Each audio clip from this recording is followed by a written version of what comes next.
This is the Fantasy Roadshow.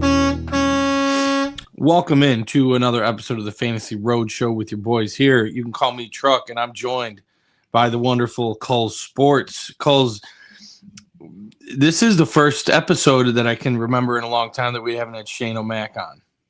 I know. This is back to our roots when we started the Fantasy Roadshow, but I'm excited for it. Today we are here talking Week 10, red light, green light. Players we like, players we don't like, start sits, all that fun stuff. But before we get into that, please like the video, subscribe to the channel, follow us on social media, and make sure you check out the Substack, thefantasyroadshow.substack.com. Culls, we just had the trade deadline. There's some big names were moved, not so much offensively, I guess more defensively. A few offensive pieces were moved, but what was your biggest takeaway from the trade deadline? Yeah, Jets full rebuild, which they needed to. I think those two pieces they moved, they're in their prime, but will they be like when they're ready to compete? Probably not. I would have liked to see them move Breece Hall.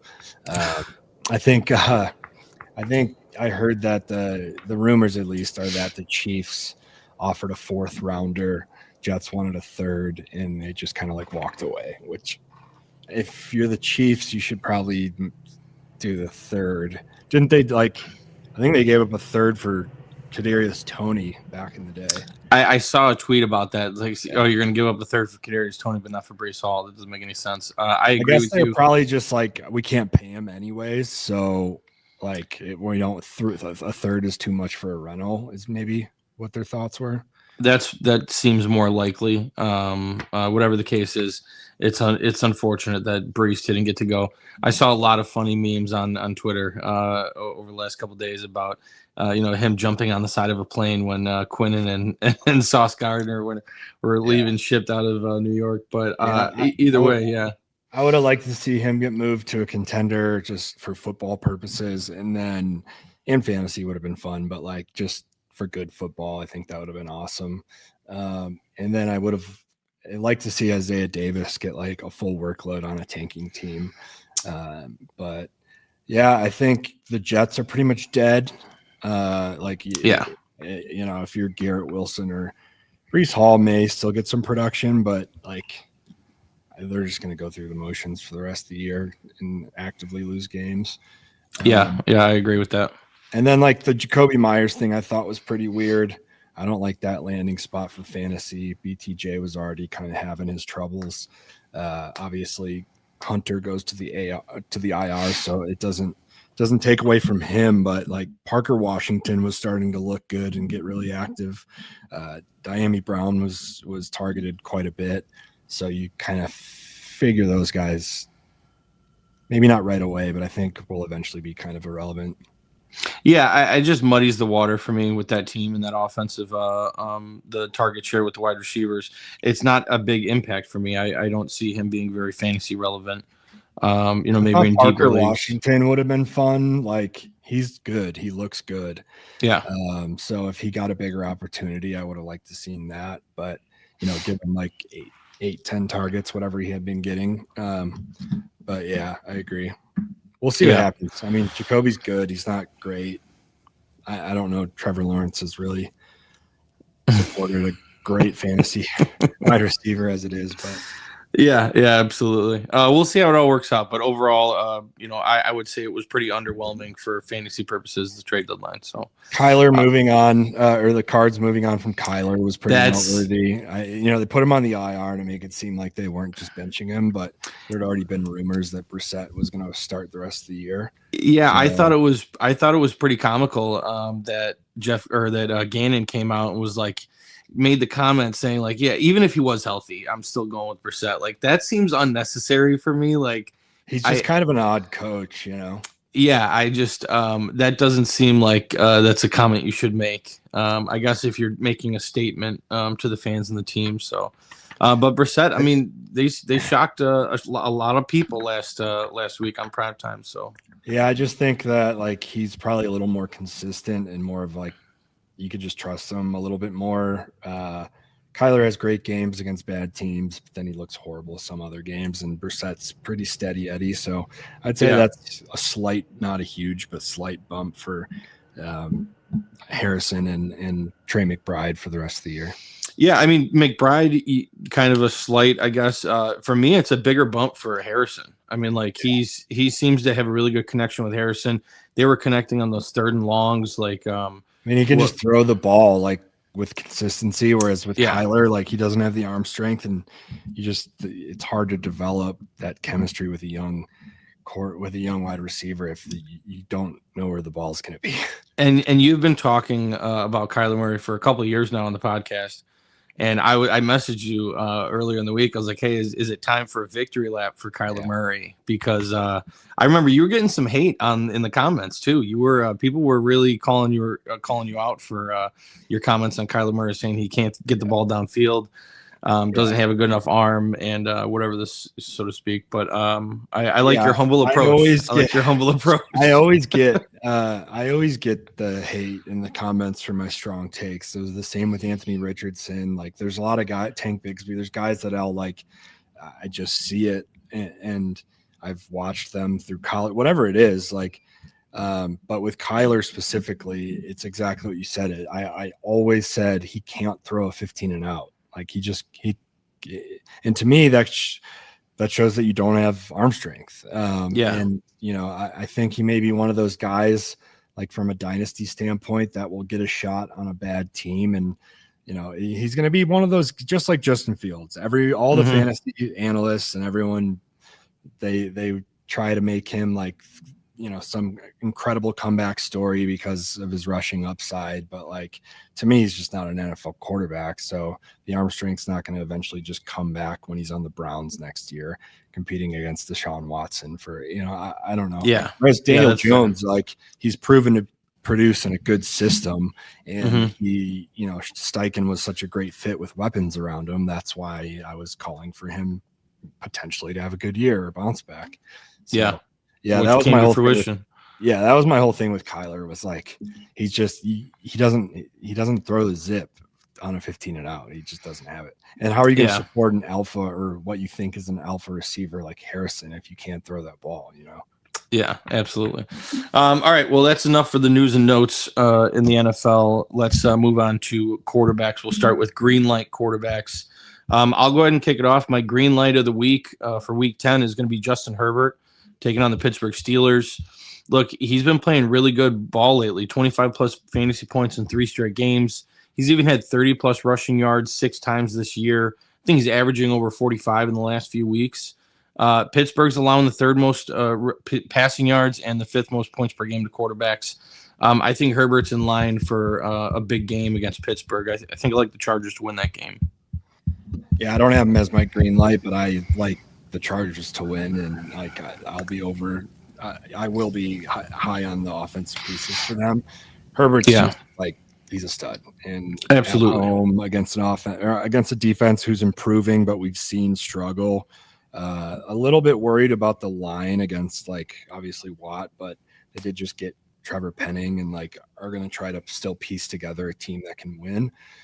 So I like him to win as well. I didn't put him on there, but I like him and all of his pieces in the offense. Yeah, I got him as a top 5 play this week. I think he is a monster game. So what do you got for green light quarterback for week 10?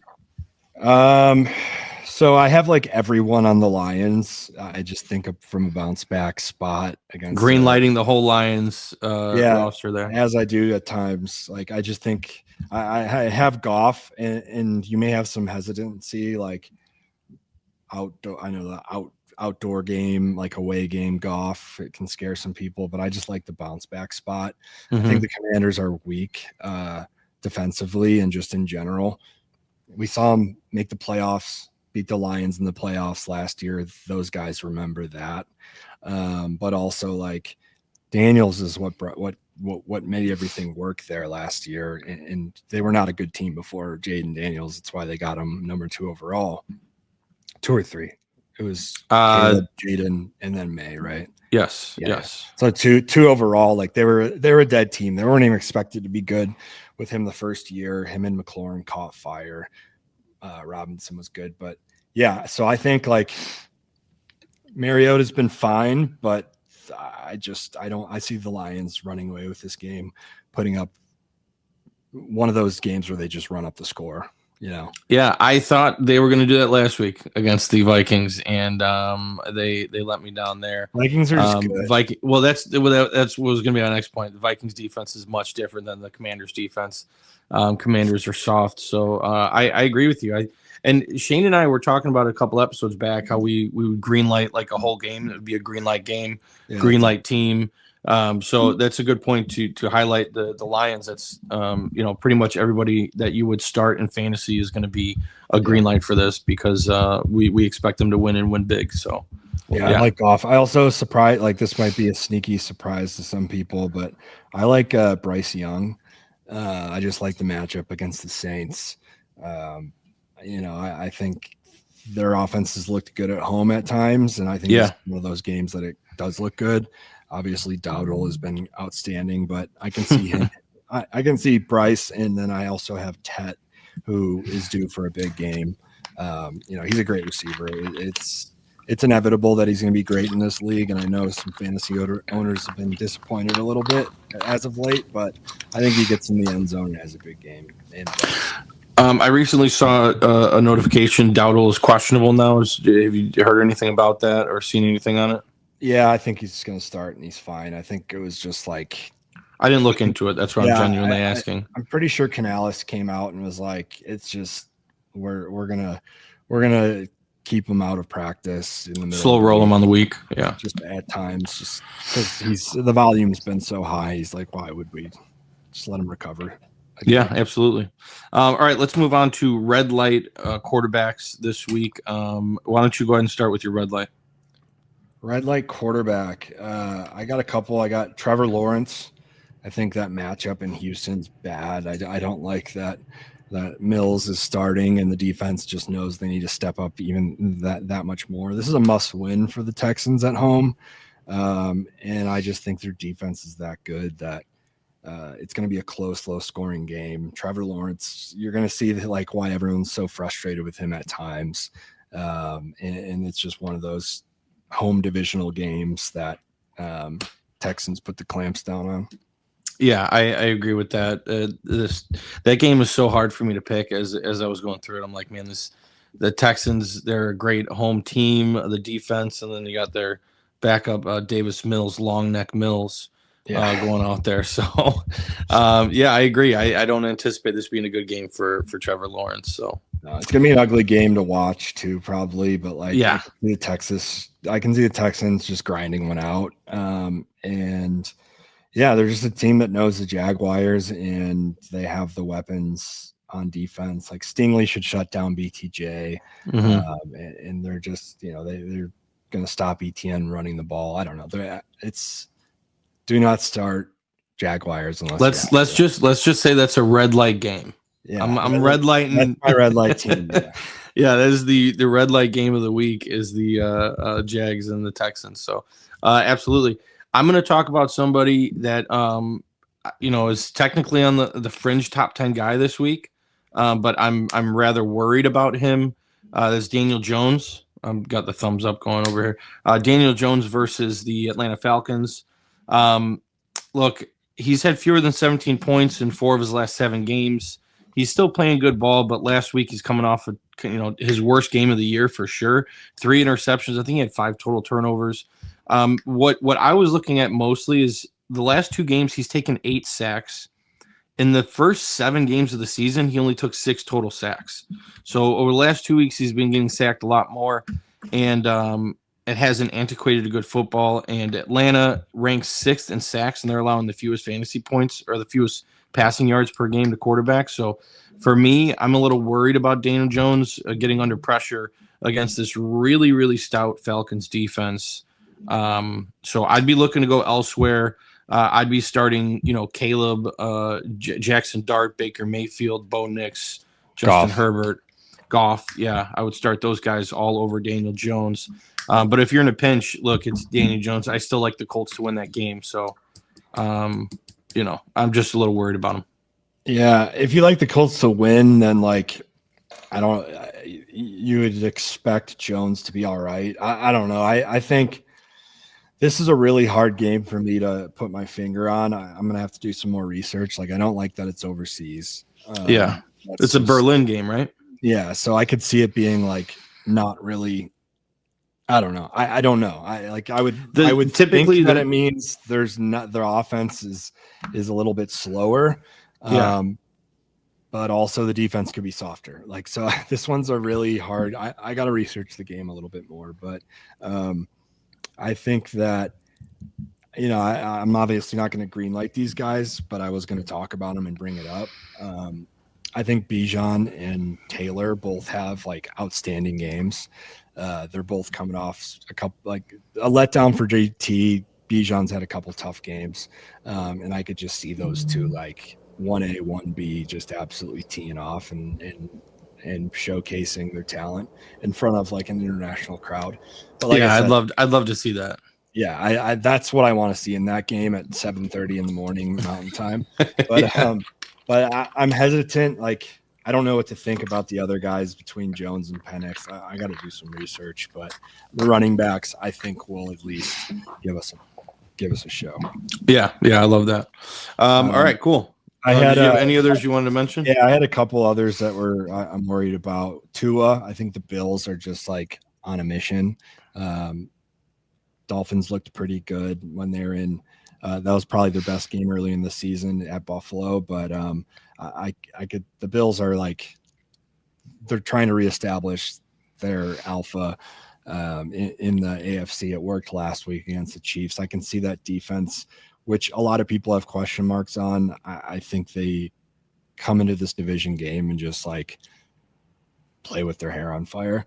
The other one is going to be very a lot of people aren't going to see this one coming because of how good he's been this year, but Stafford is someone I'm worried about from a matchup standpoint on the road in San Fran. Defense knows it has to step up in that game. I know Puka's healthy and McVay's going to, when those two go at it, they really go at it, McVay and Shanahan. But I love those games. They're some of the best games. Yeah, I think I don't know what the spread's at. I thought it was like 3.5, 4, something like that. I think it's 4.5 right now on some books. It's 4.5 Niners at home. So like, I just think they cover. I don't know if they win outright. They may, because they know how big of a game this is for the division, but I think it's a close game, and Stafford just isn't able to get comfortable and throw for 400 yards and 3 touchdowns like he normally does. If he does, then the Niners are going to get blown out. Yeah. I mean, the Rams looked great last week. Obviously not as good of a defense as the 49ers, but I think it'll be a great game. I love those when those two go at it. So yeah, I think like the strategy behind Shanahan's going to be control the time of possession as much as we can, and then be aggressive on defense and try to like not let Stafford get in the rhythm. So because of that, I think that could be less drives, limiting the drives for the Rams, and just like one of his less than ideal fantasy performances. I'd start Goff over Stafford this week. I would as well. Yeah, that's a good point. All right, let's move over to running backs. We'll start with the green light running backs, and I'm going to go ahead and take a guy that I have on a kind of a fringe top 10 play this week, Jaylen Warren for the Steelers at the Chargers. I'm kind of targeting this game as you see from the Herbert pick in the green light game. It's yes and no. I'm just kind of I'm hammering this game because there's a lot of plays I like and I don't like in that game. So greenlight Herbert. I'm gonna go ahead and greenlight Jaylen Warren. Look, he had an awful game last week. I think he had 1.9 yards per carry. He did score twice. Yeah, Warren had 1.9 yards per carry. Terrible rush performance. However, he did score twice, which still helped him get to the double-digit points. I think he had 16 points. He's reached the double-digit mark now in 5 of the last 7 games. And the Chargers, since week 5, they've allowed 3 different running backs to hit him for 27 fantasy points. It was, I believe it was A-Chain, Ja'Cory Krosky-Merritt, and Jonathan Taylor, obviously. But look, I mean, this isn't a matchup that you need to be afraid of, to me. They're allowing the 6th most receiving yards after contact to running backs and the 7th most rushing touchdowns to running backs. So that's why he's a borderline top 10 play for me. Rodgers loves getting him the ball in open space, and I think he can get something done here against this Chargers defense. Yeah, he's got 2 top 10 performances the last 3 weeks.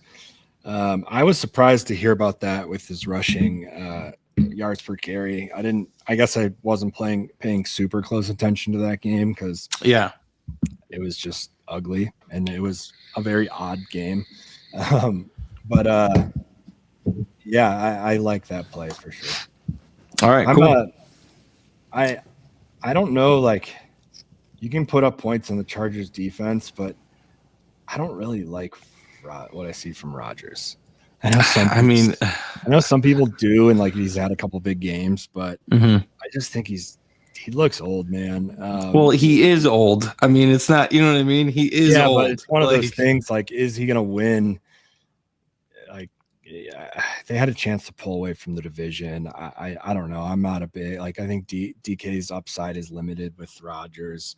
Arthur Smith's play calling limits a lot of them as well. So that was their downfall. Like Arthur Smith. Jaylen Warren's someone that I think is a consistent start, and you feel good about it. Yeah, I wrote down a couple names. I'm playing him over. I'm playing him over Derrick Henry, Quinshon Judkins, the 2 guys they're going the Thursday night matchup, the Genty and Dobbins, Breece Hall. I'm playing Warren over all of those guys. Wow, that's a statement.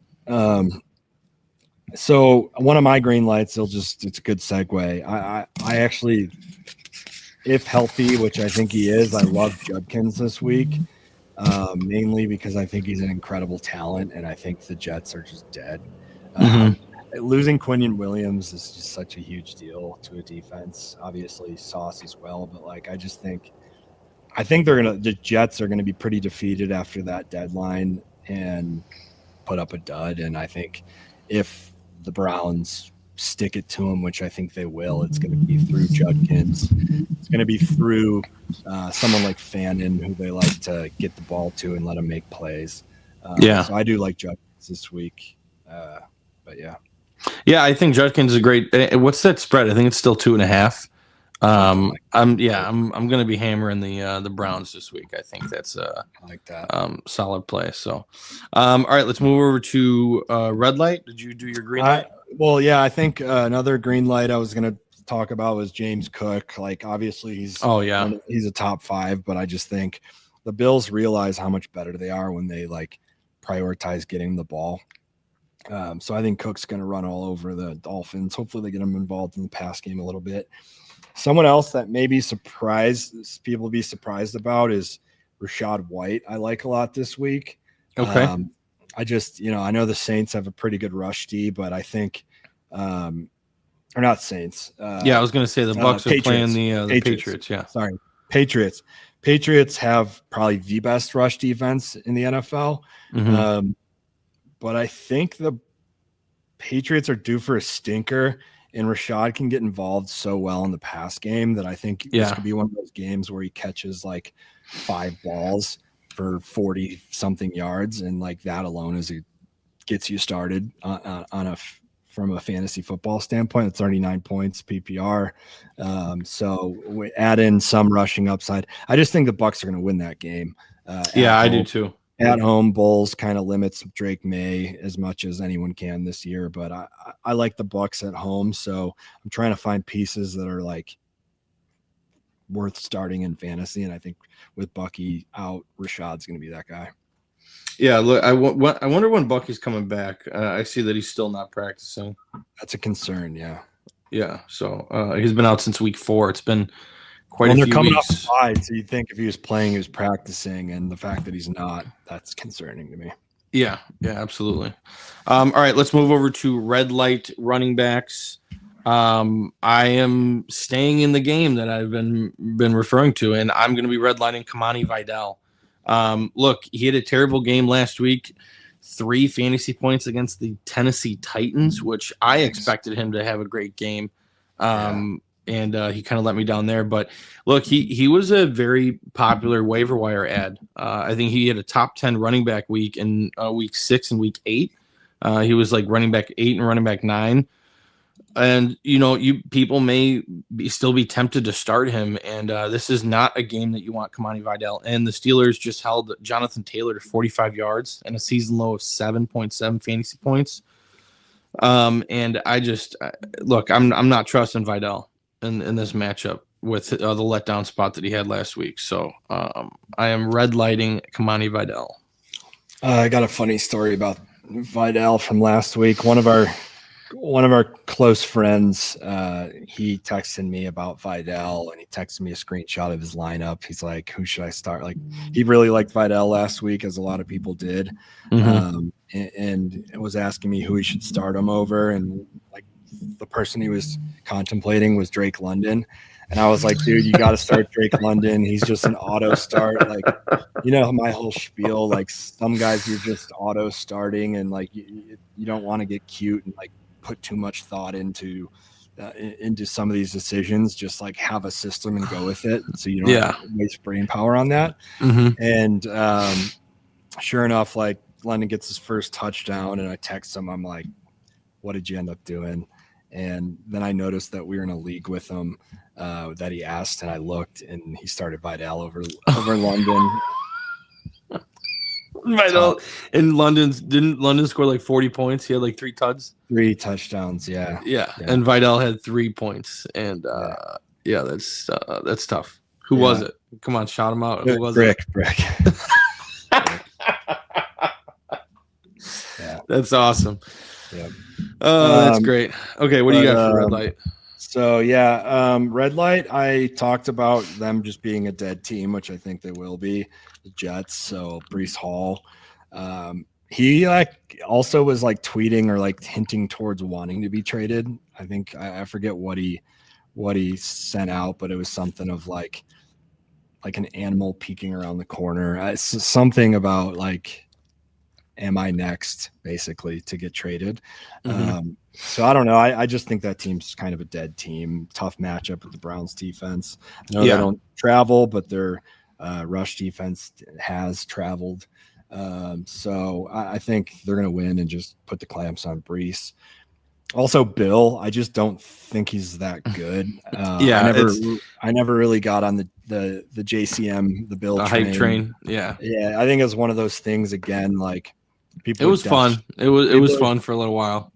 And like you would think that like that role on that offense would be a really good one, but it's just not. Like, with Jaden Daniels rushing upside, you can obviously have success. Brian Robinson did at times last year, but I just don't think he's that. I don't think he's the guy everyone thought he was going to be. And now without the threat of Daniels, God forbid they like game plan for him or to stop him, and if they do, he's just going to go nowhere. So Bill and Breece, those are my red lights. I like it. I can get behind that. All right, let's move over to wide receivers. I'm going to green light wide receiver, and this would be Shane's shocker of the week. And I'm going to take Rome Odunze versus the New York Giants. Look, a goose egg last week. And the Bears scored 40-plus points in that game. Less than 5.2 fantasy points in 3 of the last 4 games. Just been an absolute dud recently. I am going back, and I'm going to say he's going to bounce back here against the Giants. They're allowing the 6th most points per game to the wide receivers. And I just, did you see the Twitter fiasco about Rome Odunze's father? Was that actually his father? I know there was speculation whether it was him or like a brother. I did not look into that. I just trusted that it was his dad. And that's really bad and stupid. Yeah. Like, Rome has to step in and shut that down. Oh, absolutely. If it was actually his dad. And I didn't even, now that you say that, I didn't even consider it to not be. I didn't look into like confirm anything, but I know a lot of people were like, this is a burner right when it happened. Oh, okay. So I don't know. Like, it definitely could have went. My own research, I clicked on his profile, and it could have gone either way, I think. But I didn't see if there's like any history there or any. I didn't do the full research because I don't really care, but that's a concern, I think. I just think with the goose egg and Rome still going out there and still blocking his ass off for the team. And I think Caleb's going to make it a focal point to try to get Rome Odunze the ball and I think kind of right that ship. I think that would be more of like a Ben Johnson thing, just because like he's so good at play calling that I think he would be the one that like cues him up as the primary on some big plays to get him back involved, knowing the offense needs that. Yeah, and we've seen it done. He's had games where Caleb's just peppering him with targets. Yeah, there's here's my counter and like my flip side argument to it, which I could also see happening is, Caleb's not Caleb, sorry. Rome's like, I don't want to say he's the worst in the league with drops, but I saw some tweet about his drop percentage and it is alarming. I still think he's a good wide receiver, so like I'm not concerned about him, and I think there's going to be a ton of points in this game, so I agree that Rome is like a start, but I am worried about like the run game gets going or because the Giants do have a good defensive line and pass rush that they just try to get the ball out quicker, and because of that they go to DJ Moore a lot again or Zacchaeus. So, we'll see what the game plan does. I agree with you though. Like if I'm Ben Johnson, I'm making him a focal point to get involved again. And the offense is just better when you have him as a threat. So yeah, I don't know. I don't know if that would be shocker of the week. Well, I'm just based off his people are concerned for sure. Well, yeah, based off his last like 4 games, like how can you just looking at his recency bias and saying like, oh, well, I'm not putting him in. And I think that's wrong to do. I think leave him in the lineup this week and hope for the best. I think, hey, bud, come here, buddy. I think he agrees. Yeah. Start Rome. Come here, buddy.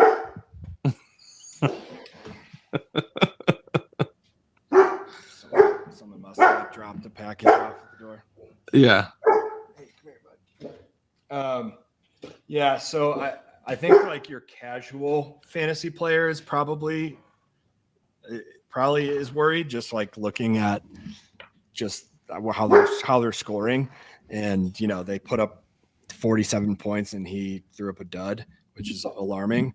Yeah, also, 0. It's the 0, dude. You know what I mean? Yeah, like I have the Fantasy Pros. They're like weekly rankings up right now, and he's like ranked number 13. So the analysts per se, they still have confidence in him and are in agreement with you. He should be the number 1 on a very good high scoring offense, but Ben Johnson's just such a good offensive mind that he can spread the ball and beat you in so many different ways. So that's kind of what you're seeing, he's not the Amon-Ra who's going to get 10 catches a game. He's more of the Jamison Williams that or somewhere in between there, but some of those big time plays in order to have a big day, and Loveland got those targets. I don't know. Which I love to see. I want to see Loveland get involved like that. I just hate that it's in the cost of Rome's production. I think Loveland's going to take off from here. I'm pretty confident in that. I love that. All right. Well, all right. Who do you got for green light wide receiver? I already talked about Tet. I mentioned DJ Moore. I put him on there as well. Okay. A few other guys who are sneaky. I think Shakir is going to have a big day. Someone that I told you I was looking heavily to get some Bucks involved because I think they just have a sneaky good day. If Christian Gonzalez shadows Egbuka, then I think Tez Johnson is going to be opened up a little bit. I love me some Tez. So I like Tez. And then the other one, Jacoby Meyers. Jacoby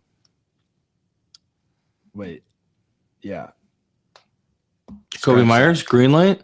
Scratch that. Not Jacoby Meyers. Okay, I was going to say. I had him on red light. But yeah, Tet DJ.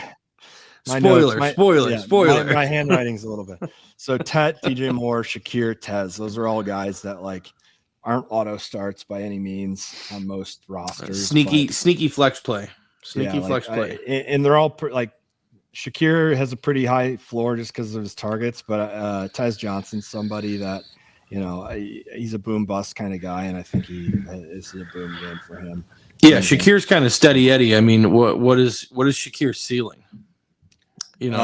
Touchdowns. So I think he breaks, maybe breaks a 40-yarder or something like that. But he's going to have, I think 6+ catches, 80+ yards, and a touchdown. Yeah. Okay. Fair enough. All right. Let's move over to red light wide receivers. I am going to go back to the well that I've referenced many times in this episode. I greenlit Herbert. I red lit Vidal. I greenlit Jaylen Warren, and now I'm going to red light DK Metcalf. You talked about it earlier when we were talking about that game, and Metcalf's upside is just capped with Rodgers. He scored 8 or less points in 2 out of the last 3 games. Chargers have only allowed one receiving touchdown this year to perimeter receivers. And Arthur Smith. Let's add that. And asterisk Arthur. Yes, absolutely. Chargers are also allowing the 3rd fewest points per game to wide receivers. Look, Metcalf, it seems like he's good for around 3 or 4 catches every game, and he's probably not going to see anything more than that. And if he's not breaking those big plays, then he's not having a big game, unfortunately. So capped upside matched up with a bad matchup against this Chargers defense. I'm staying away from Metcalf if possible, depending on the rest of the lineup. I know it might be tough for people to sit Metcalf because of where you drafted him in your roster construction, but I'm not expecting a big game from him this week. So I love how you're on both sides of this game. That makes me so happy. It's like that's extremely difficult to do. So the fact that you're doing it is awesome. Yeah. I want you to put together a same game parlay. Ooh, a same game parlay. And yeah. That's something I'll be texting you about is like, let me see what your SGP is. Okay. And I want you on both sides like you currently are. A lot of overs, a lot of unders. Yeah. That would be epic. So, but yeah, I like it too. I talked about it earlier. Rodgers, I think could still get him the ball enough for him to be good or great. Cause it's more, he just needs time in the pocket to step back and deliver that deep ball to DK. But if he gets the time in the pocket, then he can. And DK's always been so good at those little slants, but Arthur Smith is just not calling. He's not calling to DK's strengths. He's just doing Arthur Smith things.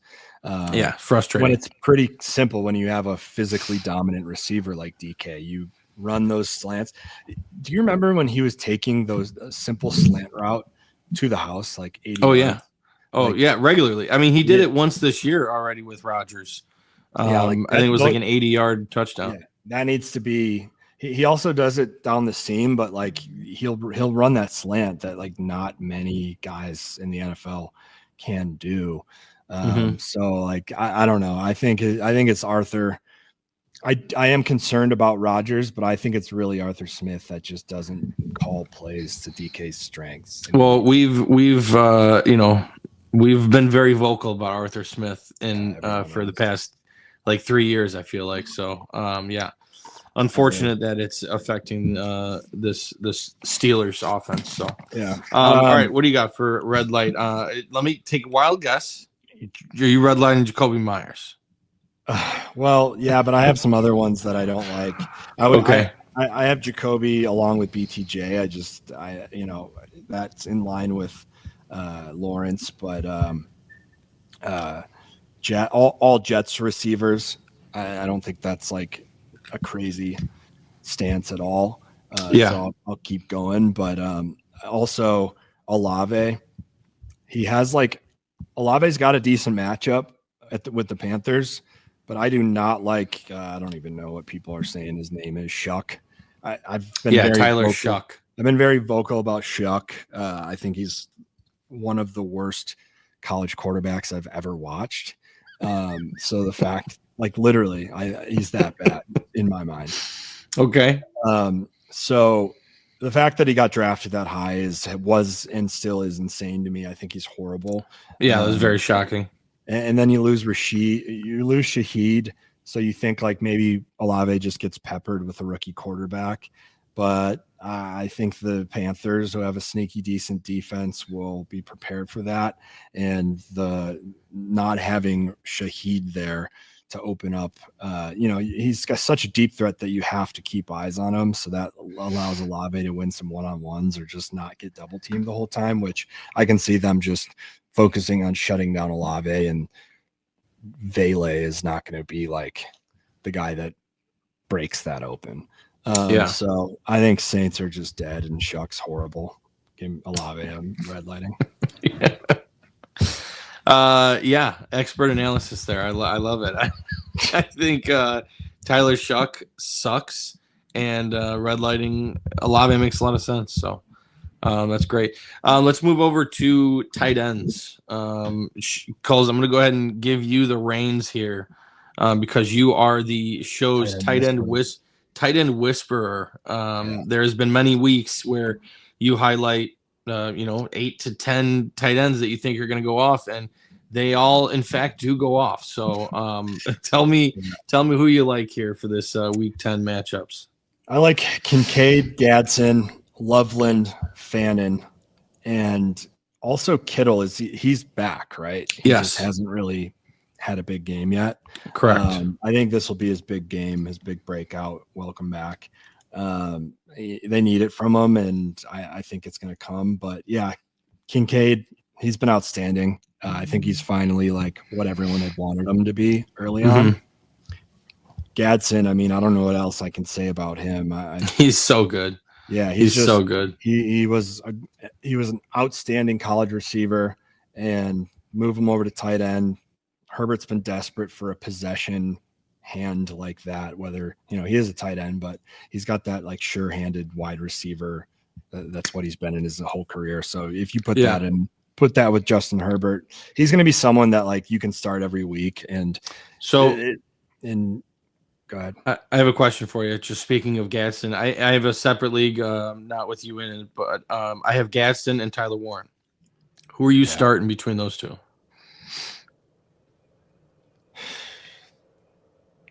Like you heard me talk about like just not getting cute and sticking to a system. Yeah. And that's what I do. So because of that, I would go Warren. I kind of had the same thing last week where I was between Bowers and Gadsden, and like, is Bowers going to come back slow? Like, and I was just like, I'm starting Bowers and not even thinking about it, because that's just how I play fantasy. Is like, you just have to, you can't get too caught up on those in my mind. So I go Tyler Warren just because of how good he's been. But to be honest, like, Gadsden's got a very high floor too, because the amount of targets he gets. So yeah, I think the ceiling is higher for Gadsden than Warren. I think the ceiling is more achievable in this matchup. Maybe is what I would say, but like Warren's ceiling is insane, Yeah. So, but in this matchup, I could see his ceiling being more achievable as well.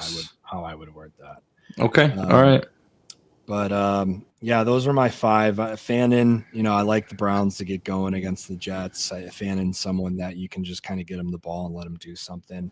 Gabriel's not going to light the league on fire, so he just needs to get the ball out. You just have to put a thumbs up on the board. You're going like this and then thumbs up. There it is. There it is. So those are my green lights, red lights. All of the Steelers tight ends this week. And Hawkinson, just a little bit worried about Hawk with JJ and just what his I guess it's more about how much can JJ get him the ball. I don't know. I'm worried about Justin Jefferson too. It's like I don't know. I just don't trust JJ to really be able to hit their ceilings, on any given week. See. I think he's good quarterback, a good game manager, a winner. So like, I think at some point KOC will probably unlock him and he'll start being more consistent with his arm. I hope, at least for just the NFL standpoint, or for the NFL sakes. But I hope he falls flat on his face and just is a complete failure. So, but that's just me as speaking as a Bears fan. All right, well, I think that concludes our Week 10 red light, green light. Coles, thanks for coming on and chopping it up with me. I miss these shows with just me and you. I have a lot of fun with there. Not to forget, I do miss Shane O'Mac being on this, bringing the heat, digging deep, and what was that last week? Digging deep, and he had a one-liner. I can't remember what. Cracked me up. Anyway, thanks for watching. Thanks for tuning in. Please like the video, subscribe to the channel. Follow us on social media, do all the fun stuff, and check out the Substack, thefantasyroadshow.substack.com. Shane will include his picks in this week's article of red light, green light. So stay tuned, man. We're getting close to the playoffs. We appreciate everybody tuning in, and wish you guys the best of luck. Hit us up whenever. Yeah, hopefully we get Shane. Hopefully all three of us are here next week. I want to get us all three in more often. It's been tough. This season has been tough. So but I check Twitter on Sunday morning or maybe Saturday. I'm gonna have the fantasy trucker, his at fantasy _trucker. I'm gonna have him tweet out his Steelers Chargers SGP. Okay, I want us all to see it and cheer for it. Awesome. It's gonna be epic. Yeah, absolutely. I look forward to that. I'm gonna start cooking it up right now, actually. All right, you guys take it easy. Thanks for joining. Buckle up.